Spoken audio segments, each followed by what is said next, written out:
Okay, so quick question. Is it just me, or does the artwork for the android ancestry kind of look like Ultron from the Marvel Cinematic Universe went and visited Woodstock? Today, we're going to be talking about some of the ancestries from the Starfinder 2e playtest on today's episode of The Local Disaster Tour Guide.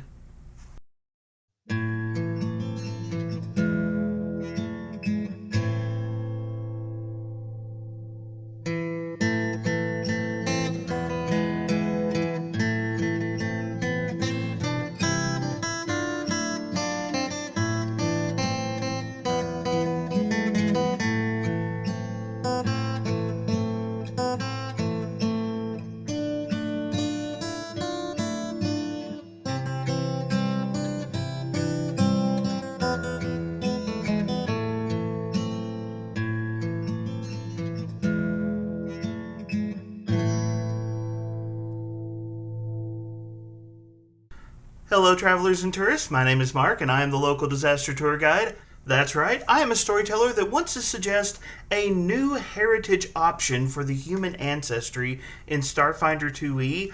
I call it the Work Zombie Heritage. This heritage would allow your PC to operate on half the normal amount of sleep, but your unfortunate addiction to caffeine causes you to take a permanent -1 item penalty on all will saves to maintain your focus. What was I talking about again? Welcome to a journey through the fantastic world of TTRPGs like Pathfinder and Starfinder, and welcome to part 1 of my discussion of the new ancestries from the Starfinder 2e playtest. Now, last week I tried to make a video covering the ancestries from the Starfinder 2e playtest, and I quickly realized that video was going to be way too long. So what I decided to do was to break up my coverage of the ancestries into 3 separate videos, starting today with the androids, the humans, the Ysoki, and I put out a poll last week asking you all what you thought the 4th ancestry or versatile heritage in this video should be. I'll go ahead and tell you, you can see the results of that poll on screen right now, and with the exception of the Prismeni Versatile Heritage, every single one of the options has been in the lead at some point. Right now, the Shirren and the Borai are tied, so I decided to go with the Borai for this video, but I have a feeling by the time this video actually goes live that the results will actually change. Still, my overall goal with this series is to take a look at the ancestries that can be found in the Starfinder 2e playtest, talk about the design of the ancestries and some of the things that it seems like Paizo is exploring, and get a feel for where Starfinder 2e might be going. I think there are some interesting ideas that Paizo has put forward, and the vast array of interesting ancestries is one of the most entertaining parts of Starfinder, so I do think this is an interesting conversation to dive into. So in this video, we'll talk about the androids, humans, Ysoki, and the Borai Versatile Heritage. Then, in a couple of weeks, when I come back and do the second video in this series, we're going to talk about the Vesk, the Skittermanders, and the Pahtra, and I'll probably do a poll to see what you all want the 4th one in that video to be. And then a little bit later, I'll do a 3rd video in the series covering whatever we have left over. I am going to break these videos up a bit, so my plan is to alternate between ancestry-focused content and other content on this channel from week to week, but I do want to try to cover all of the ancestries that Paizo is putting out there. So if the ancestry that you were curious about is not in this video, don't worry, that is coming. Also, my goal for these videos is to get a general idea of what Paizo is doing with the various ancestries. So we will not be looking at every single option that each ancestry has. But the cool thing about the Starfinder 2e playtest is you can actually download this PDF for free right now, and I will be throwing that link in the video description. So if this conversation or other Starfinder 2e content interests you, you can go check that PDF out for yourself, and then come back and join the conversation with your own insights and ideas. And yes, that is my way of encouraging you to do all of that YouTube stuff that supports the channel. Please remember, if you enjoy this content, like, share, and subscribe. You can check out my free Discord, my Patreon. All of those links are in the video description. But as always, the biggest thing you can do to help support the channel is just to be a part of the conversation. The coolest thing about Gen Con this year was the fact that I got to talk to so many people that I originally met through this channel, and it is interacting with other people on this channel that is the best part of this job. So I definitely want to hear your ideas and observations. Join in the conversation. I'm excited to hear what you have to say.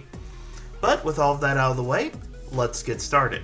So, Starfinder 2nd Edition is being designed in such a way that the rules in Pathfinder 2e and Starfinder 2e are intended to be compatible, and part of that means that the character creation process for Starfinder 2e is being updated to the ABCs of character creation that we're used to seeing in Pathfinder 2nd Edition. One of the really cool things about Starfinder 2nd Edition is the wide variety of ancestry options that were available in 1st edition. The Starfinder team came up with an incredible array of ideas. Obviously, the playtest and the initial launch of 2e is not going to have that full array right at the start, but you can tell that Paizo is taking that concept pretty seriously, because they have a pretty healthy offering in the Ancestries chapter of the Starfinder 2e playtest. The Starfinder 2e playtest comes with 10 base ancestries that you can use, along with 2 versatile heritages that you can mix in with these ancestries to create Starfinder themed characters. The base ancestries are Android, Barathu, Human, Kasathas, Lashunta, Pahtra, Shirren, Skittermander, Vesk, Ysoki, and then the 2 versatile heritages are the Borai and the Prismeni. As I said, this is a ton of content, so I'm not going to try to dive into all of them in this video, but I do want to cover them all because I do think they reveal some pretty interesting ideas that Paizo is playing around with. However, before we get into the ancestries themselves, I want to point out the opening discussion in the Ancestries chapter, which is this discussion of languages. Now, I realize that languages is frequently one of those aspects of character creation that tends to get overlooked. You fill in the options pretty quickly during character creation, and then maybe 2 or 3 times during the campaign, the storyteller might ask, does anyone speak this language or does anyone speak that language? And beyond those small moments, languages is something you don't really think a lot about. However, the size, scope, and variety of the Starfinder setting means that the idea of languages is a much more varied and interesting concept, and as a result, Paizo does take the time to give us a little bit of advice on handling languages during character creation, because this is something that perceivably could be a little more in flux than might be normal in a Pathfinder campaign or something like that. You can see over here that Paizo has listed common ancestry languages, common regional languages, uncommon ancestry languages, and then down here at the bottom of the page, you also get some uncommon extraplanar languages. All of these taken together represent a small sample of the myriad of language possibilities that are present inside of the Starfinder game. Then on the other side of the page, you'll see some discussions of sign language. This is actually very similar to the discussion of sign language that is found in Pathfinder 2e, and as someone who has spent some time studying sign language, I do appreciate that Paizo takes the time to point out how you can portray a deaf character.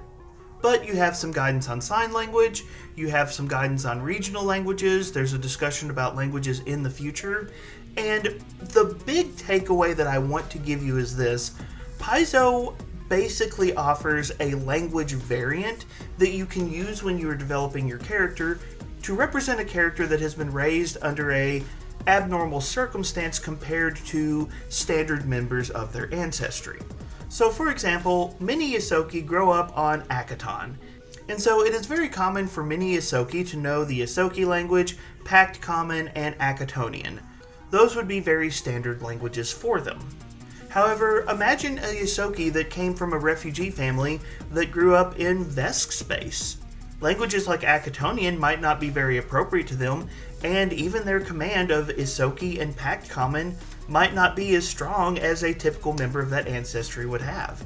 In that case, Paizo gives you the option, when developing your character, of giving them, instead of their normal languages, one common ancestry language and one common regional language that is appropriate to wherever they grew up in the Starfinder setting that would be appropriate for the game you're running.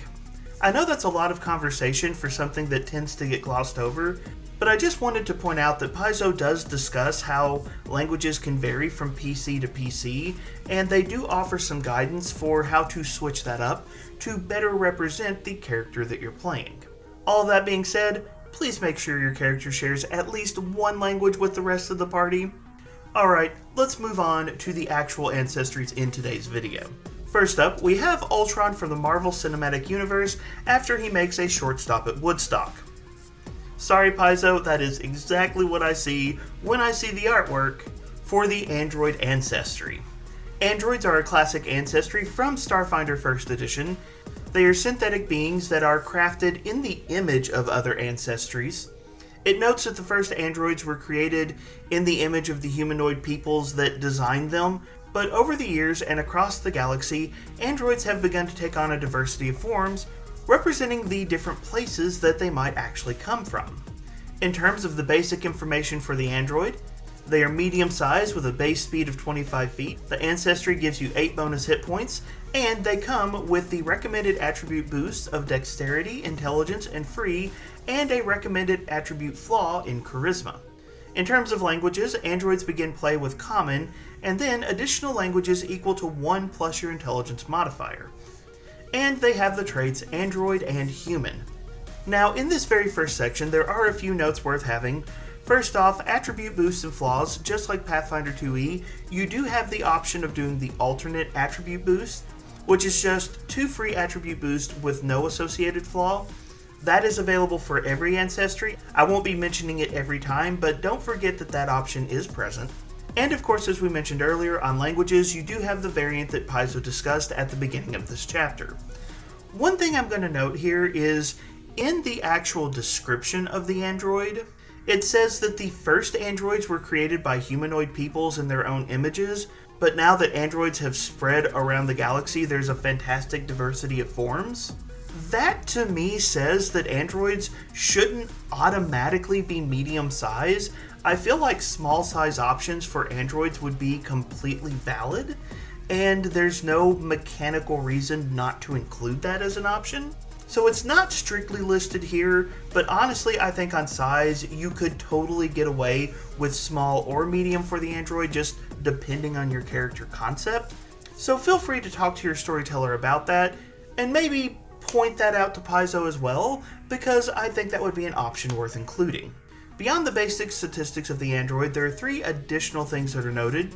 Androids are going to come with low light vision, the constructed trait, and the emotionally unaware trait.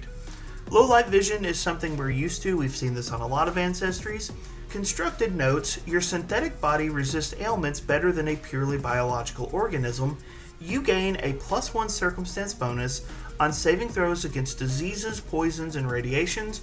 Pretty cool and kind of similar to what androids had in Starfinder 1st Edition.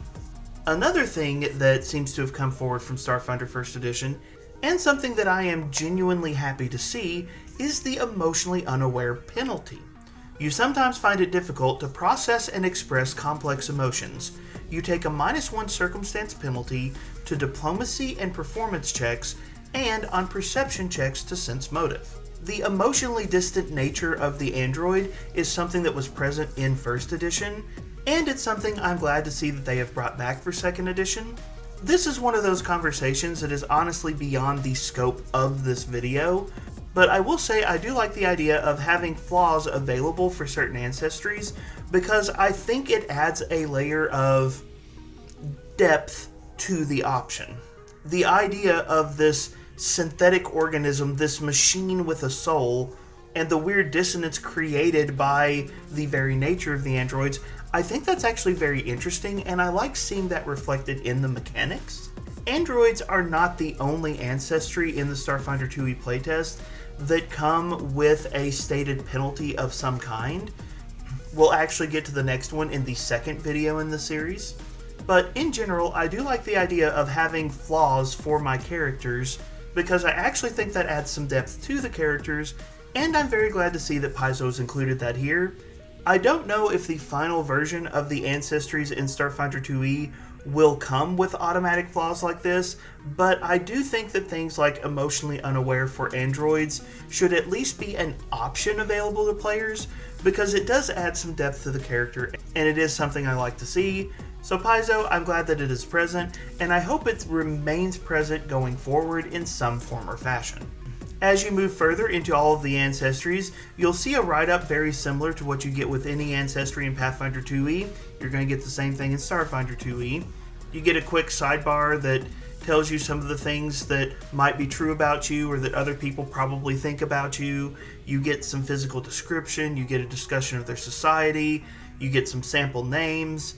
It talks a little bit about android beliefs, including some popular edicts and anathema that androids commonly adhere to. All of these are things that we've seen before, and Paizo's write-up on these is pretty solid across the board. Of course, the section that a lot of people jump to is where you get back into some of the mechanics of the Ancestry, and that's going to be with the heritages.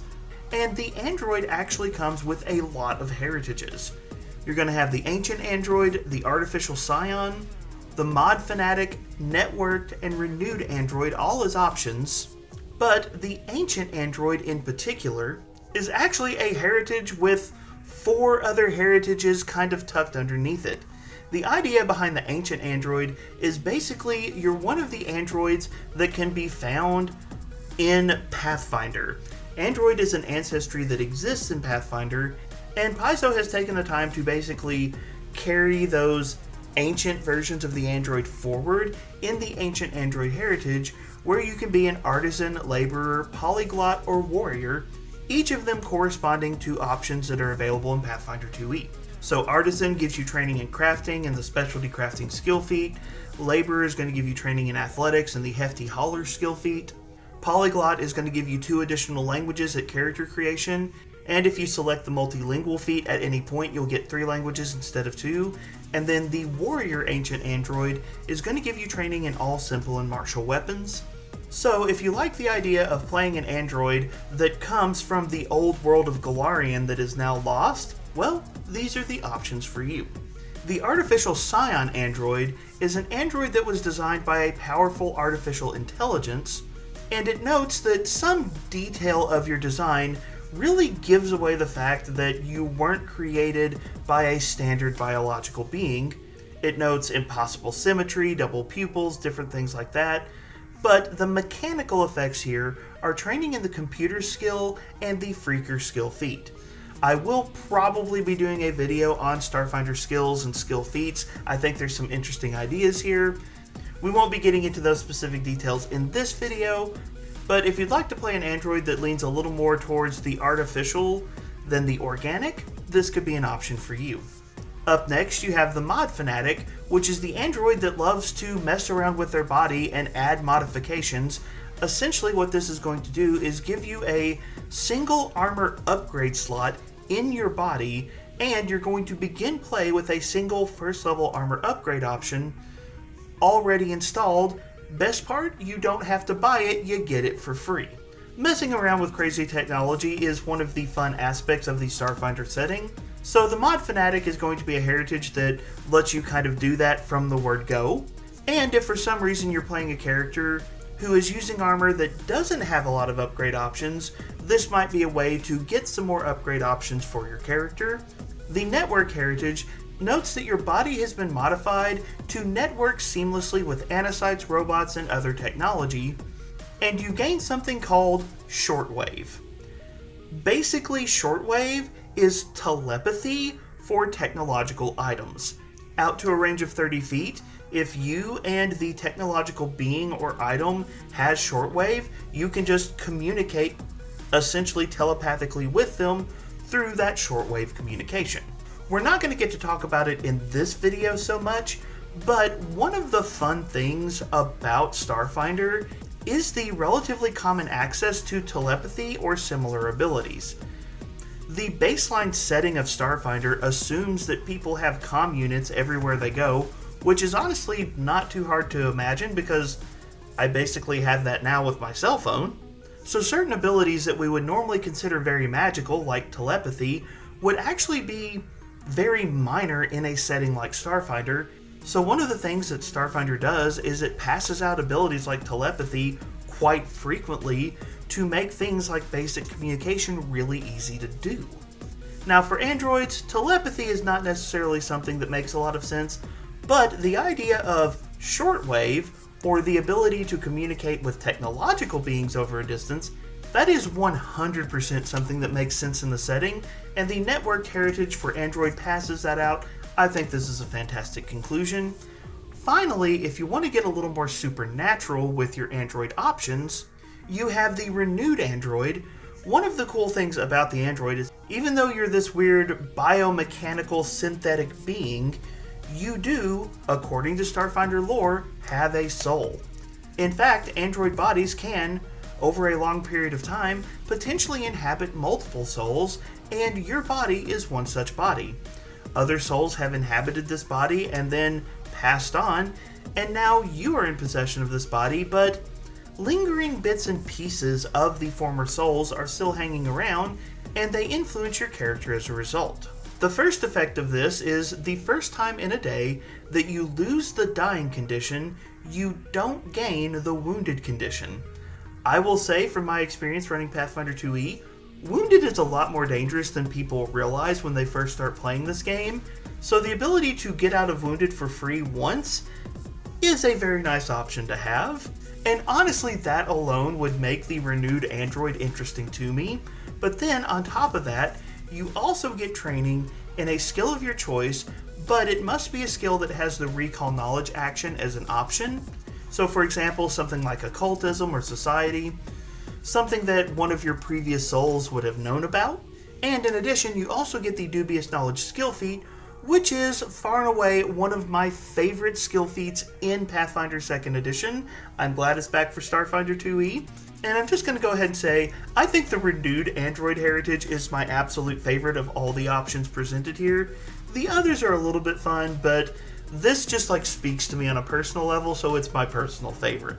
Next up, I want to talk very briefly about the first level feats that are available to androids. We're not going to look at the higher level feats because, again, I don't want this video to run too long, but I think sampling the first level feats can give us an idea of some of the design space that Paizo had in mind as they were developing the android. First up, you have the android lore feat. This is a feat that we see for every ancestry. For the androids in particular, you're going to be trained in crafting and thievery, and you also gain the additional lore feat for android lore. The next option is called Emotionless. This gives you a +1 circumstance bonus on saving throws against emotion effects, and if you roll a success against an emotion effect, you treat it as a critical success. Next up, you have Internal Compartment. This allows you to hide a small object of up to light bulk inside a hollow captivity in one of your forearms. It takes 3 interact actions to store the object, but when you do this, you get a +4 circumstance bonus on the DCs that others have to beat to notice the object that you've stored. Additionally, if the item that you store in your arm happens to be a weapon, you can, with a single action, interact to draw the weapon and then also strike with the weapon against a target, which I think is 100% what most people would have been trying to hide anyways. So I think this is a fun and logical option. If you have the memory recovery feat, every day during your daily preparations, you can essentially gain training in a single skill of your choice that you're essentially drawing from some deeply stored portion of your memory banks, and every day you can switch this training out. Now, because this training is considered temporary, it can't be used to meet prerequisites, but you could use this to adapt what skills you have actively available from day to day. A classic android ability from 1st edition that they've brought forward is the idea of the Nanite Surge. This first level feat is a reaction usable once per hour, and the trigger is you are attempting a skill check that requires 3 or fewer actions to use.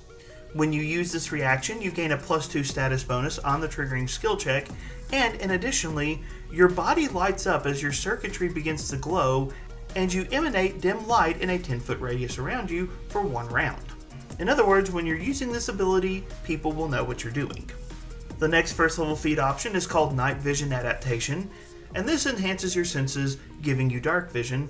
And then the final first level feat option is called Quickened Processor, which is basically a form of danger sense for the android, giving you a +1 circumstance bonus to perception when you're rolling initiative, and if you roll piloting for initiative, it increases to +2 instead. You can kind of see that the android plays on the idea of technology and using technology to enhance skill checks. You can see some plays on the weird interactions with emotions that androids have. This is a sample of some of the themes you can expect if you create an android character.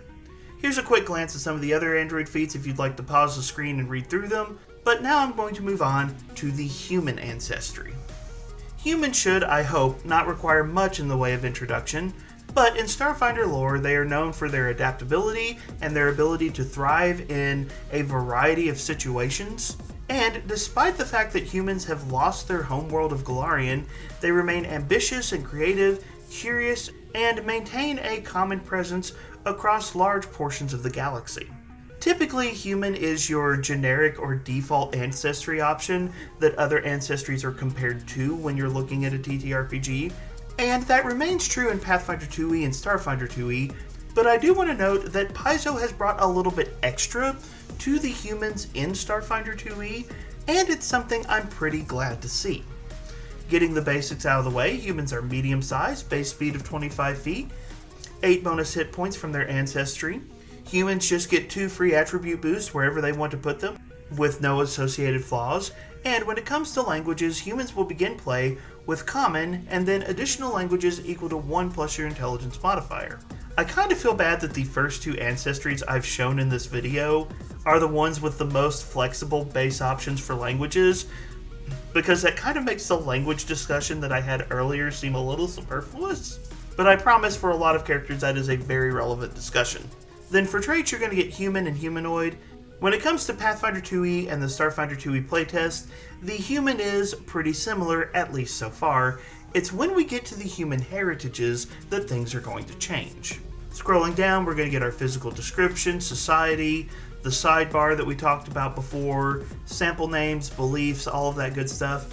But when we get to human heritages, what you're going to notice is Paizo actually brought a lot of options here, and it's something I actually appreciate. The basic human heritage options are Aslanti, Golarion Survivor, Scavenger, Skilled Human, Urbanite, and Versatile Human. In the basic version of Pathfinder 2e, Skilled Human and Versatile Human are the only existing options, and then if your GM is using other books from the Lost Omen setting, you can add the Winter-Touched Human to that collection. But when it comes to the human ancestry, they don't have a lot of heritage options, which is one of the things that kind of frustrates me with the human ancestry in Pathfinder 2e. Like, if I'm being honest, Paizo has incredible setting writers. They have some of the best setting writers in the gaming industry. I genuinely believe that.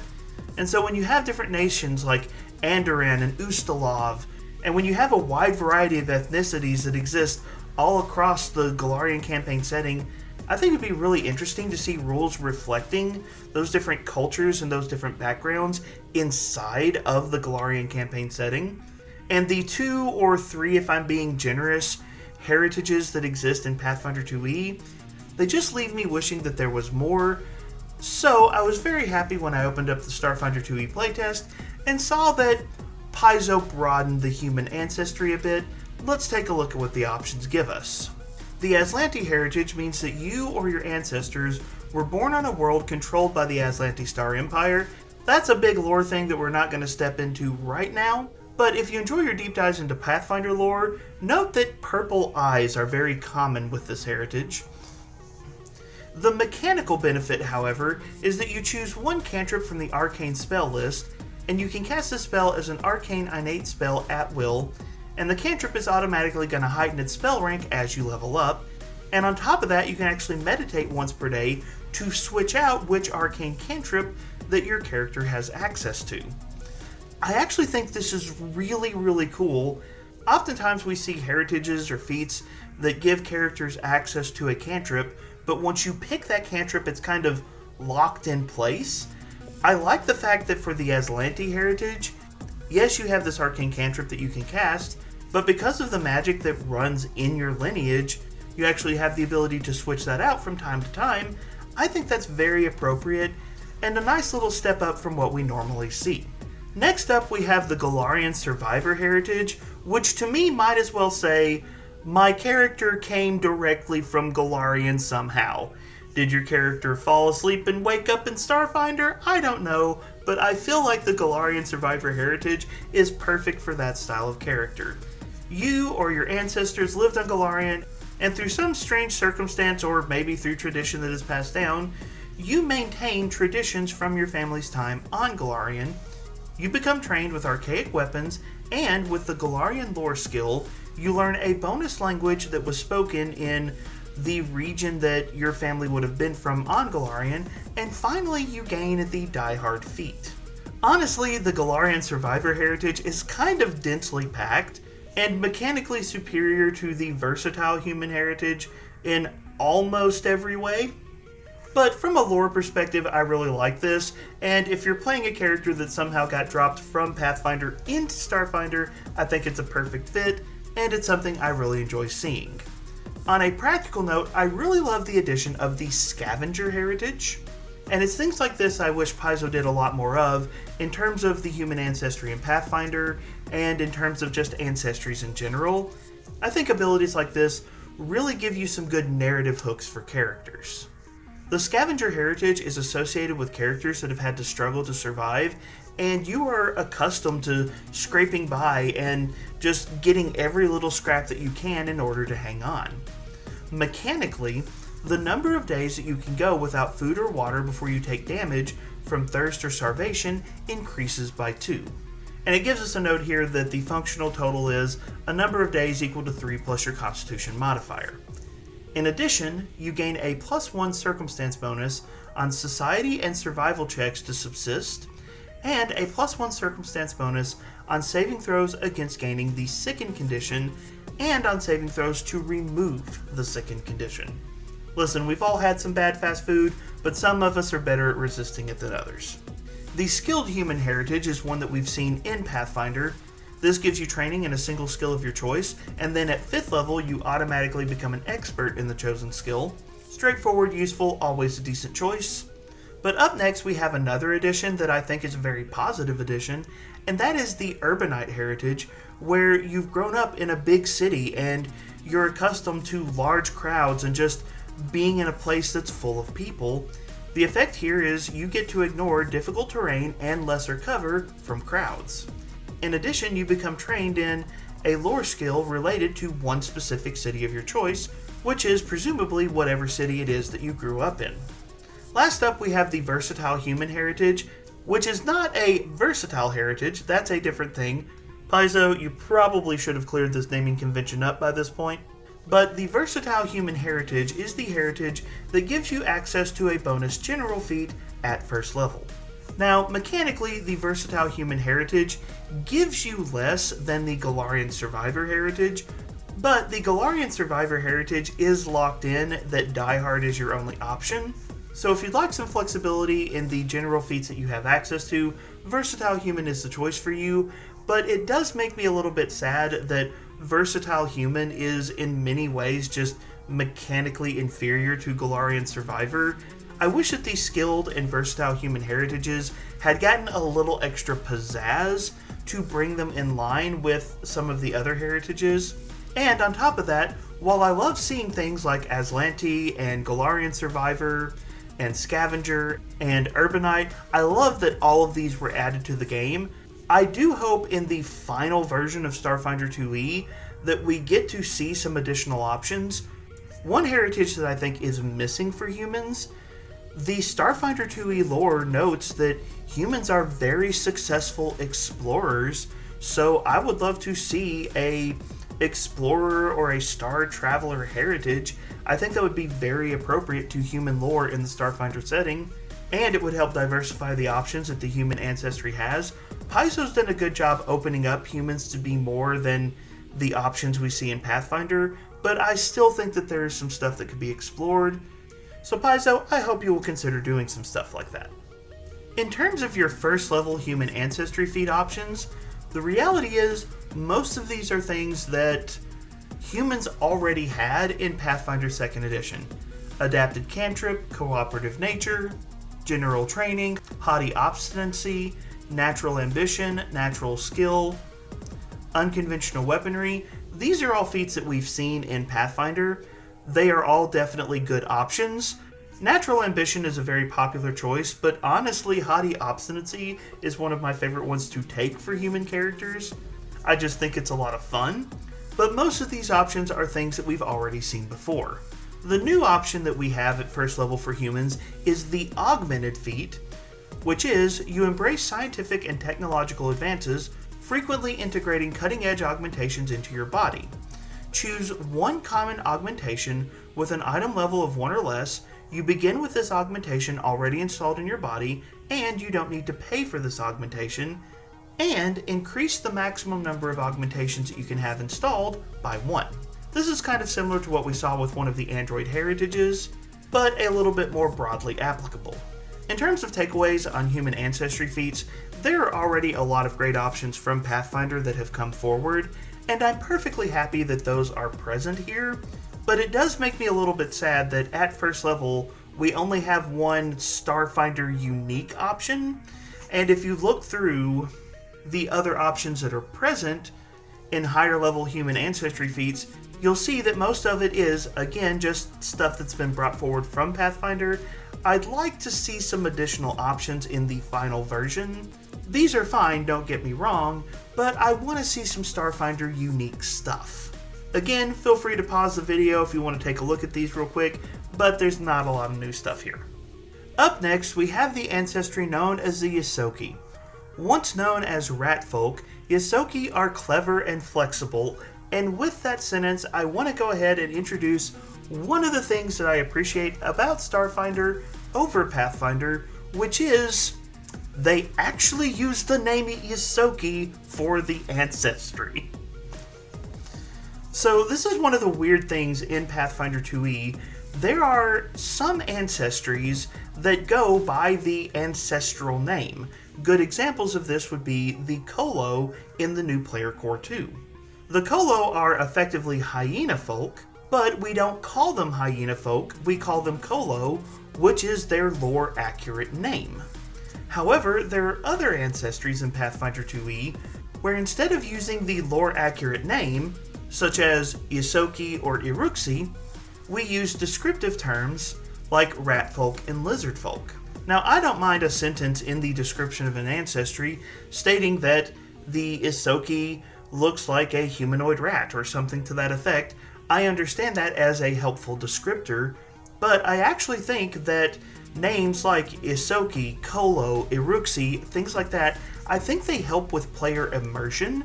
And I really like the fact that, at least so far in Starfinder 2e, it seems like Paizo is going with the ancestral name of various ancestries inside of the setting. Having something like Ysoki be the default name of the ancestry really helps with immersion, and it's something that I think is very positive in terms of setting design, so this is honestly one of the things I'm very happy about. However, in terms of practical mechanical implications, what we know of the Ysoki is this: they are a small size ancestry with a base speed of 25 feet. The ancestry offers 6 bonus hit points, and comes with recommended attribute boost in dexterity and intelligence with a free boost and a recommended flaw in strength. As for their starting languages, they begin play with Common, Ysoki, and Akatonian, and then additional languages equal to their intelligence modifier, and their starting traits are Humanoid and Ysoki, and then finally it notes that they have low light vision. All of these are very comparable to what we see of the Ysoki or Rat Folk in Pathfinder 2nd Edition, so there's not a lot to talk about here, but let's go ahead and take a look at the heritages and first level feats to see what they bring to the table. In case you want to freeze it and look at it real quick, here's the sidebar discussing some of the things that might be true about you or some of the things that people might believe, their physical description, their society, some sample names, and even their beliefs. But now let's get into the Ysoki heritages that are present in Starfinder. There are 5 options available: the Akatonian Ysoki, the Deep Ysoki, the Long Snout Ysoki, the Shipborne Ysoki, and the Tunnel Ysoki. By the way, up here you'll note a discussion about the term Ratfolk and Ysoki and the traits associated with those terms. Again, I just think it's good that Paizo is going with the term Ysoki for this game. So much better for immersion. The Akatonian Ysoki comes from Akaton. Well, either them or their family do, and if you know anything about Akaton, it is a rough place to live where people have to scrounge to survive. As a result, you have trained proficiency in crafting, and you can use crafting in place of thievery anytime you want to attempt to disable a device. If you're already trained in crafting for some reason, you instead gain the Quick Repair General feat. This, by the way, I think is very intelligent heritage design. It's relatively simple and straightforward at first, in that it just gives you crafting as a trained skill, but then it gives you a couple of nice little extra bonuses. It fits neatly in the lore, and it makes this option interesting. The Deep Ysoki is much simpler and more straightforward. You're accustomed to living in dark places, you gain dark vision. The Long Snout Ysoki are known to have a keener sense of smell, and as a result they gain the imprecise sense of scent with a range of 30 feet. In addition, you get a +2 bonus to seek a creature as long as they're within the range of your scent. Up next, you have the Shipborne Ysoki, which represents a Ysoki who is very used to living on and working on a starship of some kind. First off, you're going to be trained in piloting, and if you get a success on a piloting check to navigate or plot a course, you get a critical success instead, and then you're also adapted to maneuvering in close quarters. You get a +1 circumstance bonus on acrobatics checks to tumble through the spaces of medium or larger enemies, and the presence of an enemy doesn't make the squares count as difficult terrain. The final Ysoki heritage is called the Tunnel Ysoki, and this is going to give you the Quick Squeeze feat, even if you're not already trained in acrobatics, and a tight space that is not tight enough to require the squeeze action doesn't count as difficult terrain for you. This last note is nice, but it's probably one of those things that's not going to come up way too often. Still, when it does, you'll be happy to have it. In terms of the Ysoki heritages, I think the two standout here are Shipborne and Akatonian, and both of those are very obviously ones that are drawn from the Starfinder setting and lore.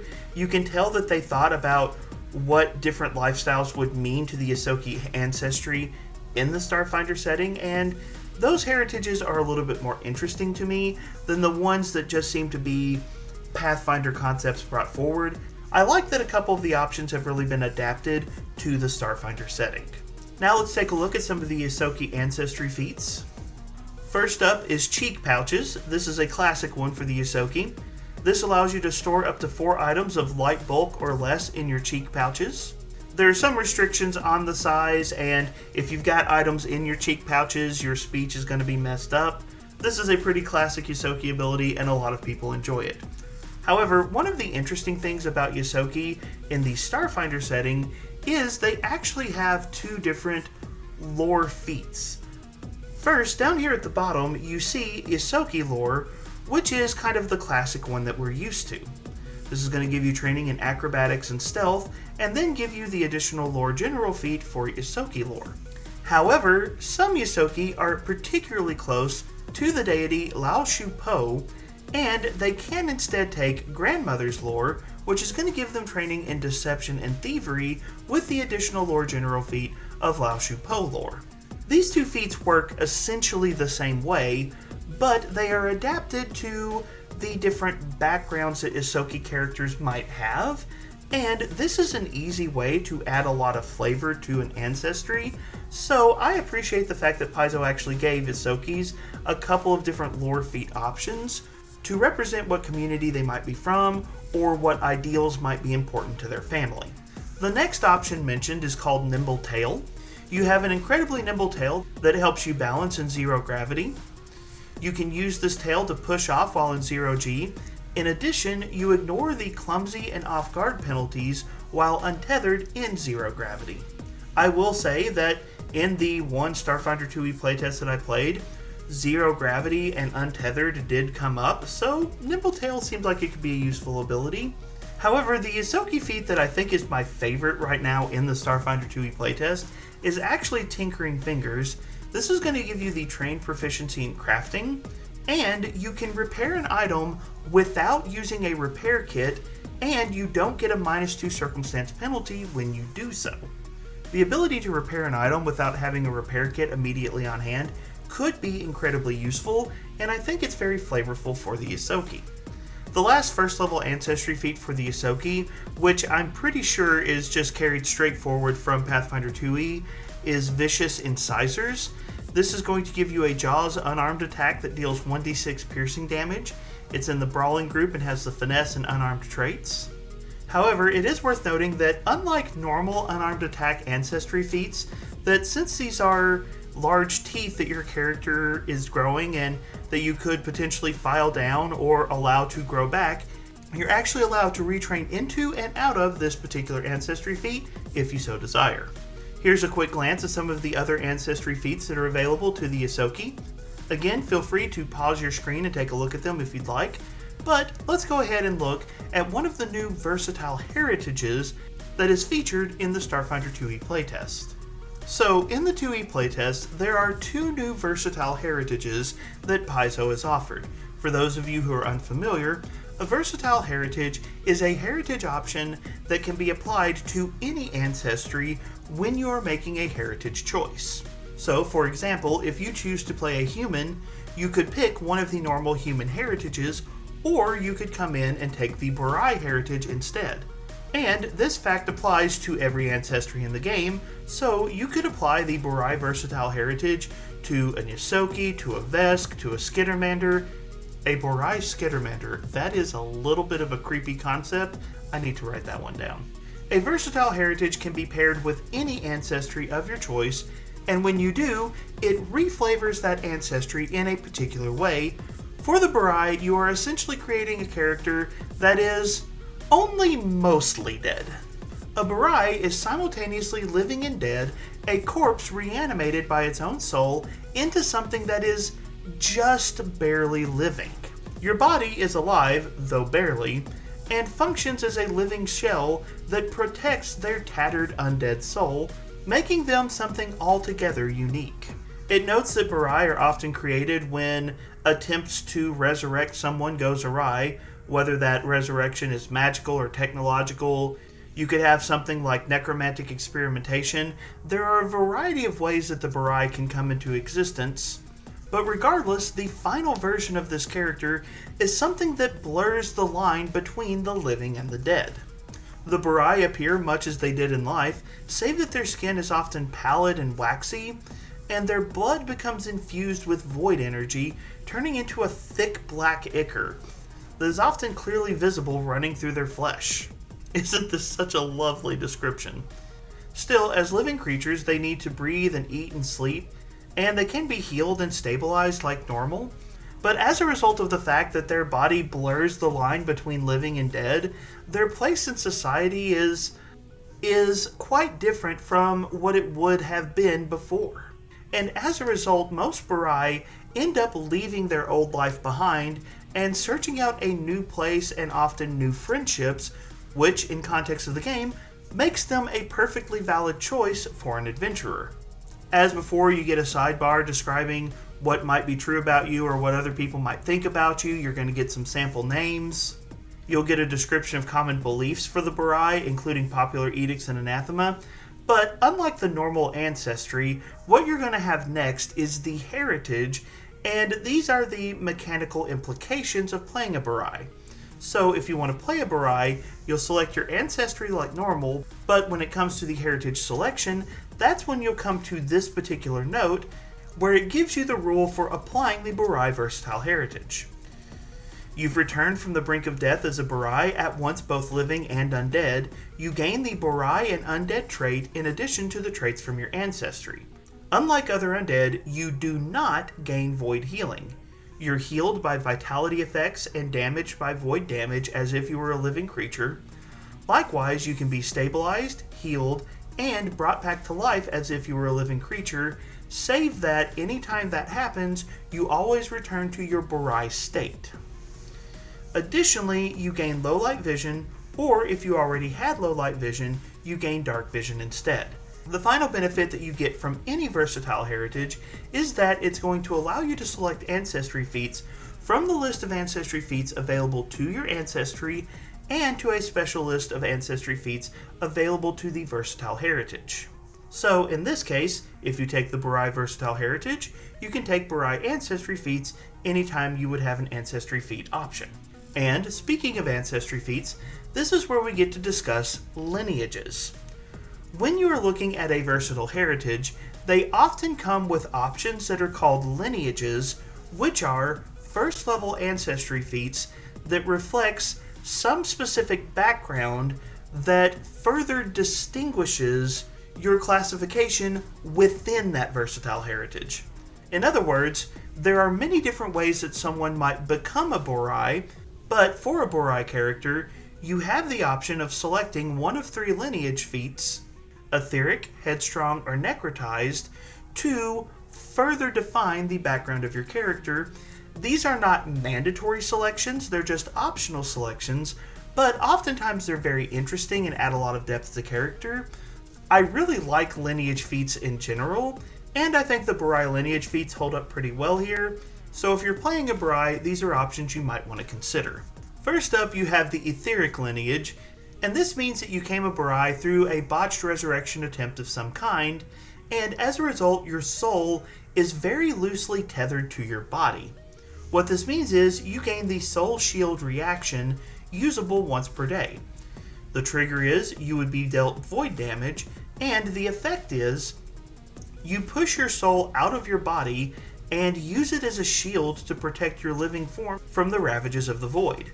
Against the triggering damage, and until the beginning of your next turn, you gain void healing, meaning that you are healed by void damage and harmed by vitality damage. So the base version of a Borai is going to be healed like a normal living creature, and isn't going to function mechanically like an undead, which can be a little rough for some gaming groups, but the Etheric Borai can, once per day, switch that around and allow themselves to be treated as undead rather than living, as a way of offsetting some incoming damage that might potentially harm them. Next, I want to skip down to the Necrotized lineage, where you became a Borai intentionally through necromantic experimentation conducted by yourself before your death or another individual after your death. Functionally, this is going to do 2 things. First, it's going to give you the Die Hard feat, and second, death effects can no longer just outright kill you if they reduce you to 0 hit points. Anytime you see an effect in Pathfinder or Starfinder 2e that has the death trait, if that effect would reduce a creature to 0 hit points, they automatically die. They skip the whole dying condition, they skip that track entirely, and they just jump straight to dead. Well, for the Necrotized Borai, you are resistant to that. You don't get to ignore any other effects of something that has the death trait, such as a spell, but if you're hit by such a spell or similar effect, and it drops you to 0 hit points, instead of just dying outright, you would gain the dying condition like normal, and then follow those dying rules like any other character would. Now, death effects tend to be things that are going to show up at a much higher level, so this ability is less useful earlier on in a campaign, but against some high-level effects, this could be a very powerful defense, so don't overlook it. However, by far my favorite Borai lineage, and that's the reason I saved this one for last, is the Headstrong lineage, which is, you became a Borai because you were just that stubborn. You died and refused to accept that you were dead. It's that scene from Avengers where Captain America says, "If you die, walk it off." I love this. Your soul clung onto your body and refused to give up, and as a result, you're still walking around. It's a pretty simple lineage mechanically. It gives you a +1 circumstance bonus on will saves against fear, confusion, and controlled, and it gives you a +1 bonus to your will DC anytime someone attempts to demoralize you. Mechanically, it's very straightforward, but narratively, it's absolutely my favorite, and bravo Paizo for including this. In terms of actual first level ancestry feats, you're not going to have as many with versatile heritages because they also have the lineages which count as first level feats. So we're going to have fewer options that aren't lineages, but there's still a few interesting options here, so we'll take a look at them really fast. The first one is Baleful Gaze. This is a single action activity usable once per minute, With the Borai, concentrate emotion, fear, mental, and visual traits, and you basically focus all of your ill will on a single living creature within 30 feet. That creature must attempt a will save against either your class DC or your spell DC, whichever one is higher, and they become Frightened 1 on a failure or Frightened 2 on a critical failure, and they gain the Stupefied condition as long as the Frightened condition lasts. This can be a powerful debuff against spellcasters, so I really like this option. However, once you've used Baleful Gaze against a creature, it becomes immune for 24 hours, regardless of the outcome of their saving throw. Next up, you have Borai Lore. This is your typical Ancestry lore feat. It'll give you training in Intimidation and Religion, as well as the additional Lore General feat for Borai Lore. Our next feat is called Death Touched Caster. This is going to give you one of two divine cantrips, either Vitality Lash or Void Warp, and you can select this feat twice, giving you access to both. The final first level feat is called Only Slightly Dead, which makes the pale skin and other side effects of being a Borai not quite as noticeable. Your living body is flush with vitality, which easily hides things like your ichor-filled veins from sight. You don't have to attempt deception checks in order to impersonate a living member of your ancestry, and you don't need a disguise kit in order to do so. And if a creature is actively investigating you, trying to figure out if there's something off about you, you get a +4 bonus to your deception DC in order to appear as a normal living member of your ancestry. Nothing in this feat also mentions whether or not you gain a bonus on quoting the Princess Bride, but personally I would grant that as well. Here's a quick glance at some of the other ancestry feats that are available for a Borai. Again, feel free to pause the video and take a look at these if you wish. But with all that out of the way, we have come to the end of today's video, and that is a look at 4 of the ancestry options that are presented in the Starfinder 2e playtest. So today we got to take a look at the Android, the Human, the Ysoki, and the Borai Versatile Heritage, and here in a couple weeks I'm going to come back and take a look at some of the options that present themselves from Vesk space by taking a look at the Vesk, Pahtra, and Skittermander, and I'll be throwing up another community poll to see what you want the 4th ancestry in that video to be. Still, the time has come to turn the conversation over to you, so what are your thoughts about the ancestries that have been presented in the Starfinder 2e playtest, and what do you think about some of the design decisions that Paizo has made? Do you like the direction that Paizo is going? And is there anything that Paizo hasn't added that you would like to see? Jump down to the comments section and be sure to share your thoughts and ideas. And don't forget to do all of that other stuff that helps to support the channel as well. Remember to like, share, and subscribe. You can check out my free Discord, my Patreon. All of those links will be in the video description.